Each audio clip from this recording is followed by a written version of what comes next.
Your intermediate phase policy documents strive to help you to relate all your English language teaching efforts in every classroom practice on a daily basis towards effective acquisition of an additional language. Cummins' schematic representation in Reading Activity 1 demonstrates how adding a new language, such as English as your second language, to the home language, or L1, complements the learned skill of bilingualism. Through bilingualism, your class is on the right path towards proficiency or mastery of communication in the other subjects from now on until they exit the school system at the end of grade 12.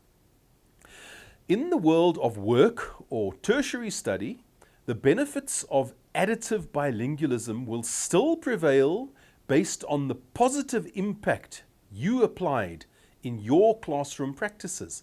How? Reading practice is the best first move. The answer is super simple. Just expose your learners to more reading and writing skills. Ensure that you can design bi-weekly teaching plans which accommodate reading and writing on a daily basis. As the norm, we have to reflect once again. Can you relate with ease Lesson 2 to the true or false activity and the culp activity on type A, B and C readers from Lesson 1?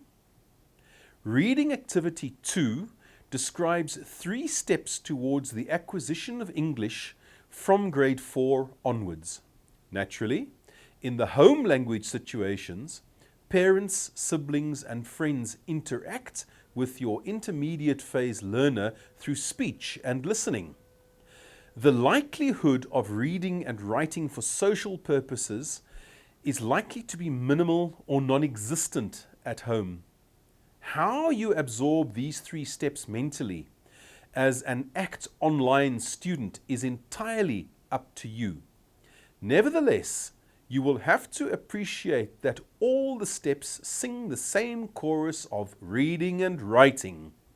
This tune is naturally absorbed visually and through listening. Which language teaching strategy could you use which integrates reading and writing? Now, this question is not very simple, as it demands that you are able to present a lesson which integrates reading and writing in class. A worksheet for reading and writing using a dictionary is contained in the Think About activity to simplify the question above. Please tackle it in class with your learners. The worksheet is titled Developing a Personal Dictionary.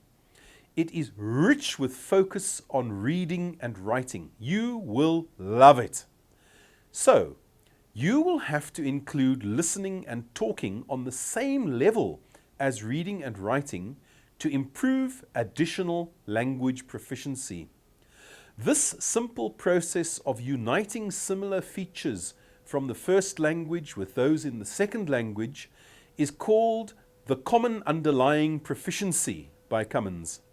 As the norm, our follow-up Think About activity, based on the biography of Oliver Tambo, will expand your learners' linguistic skills to include listening and speaking.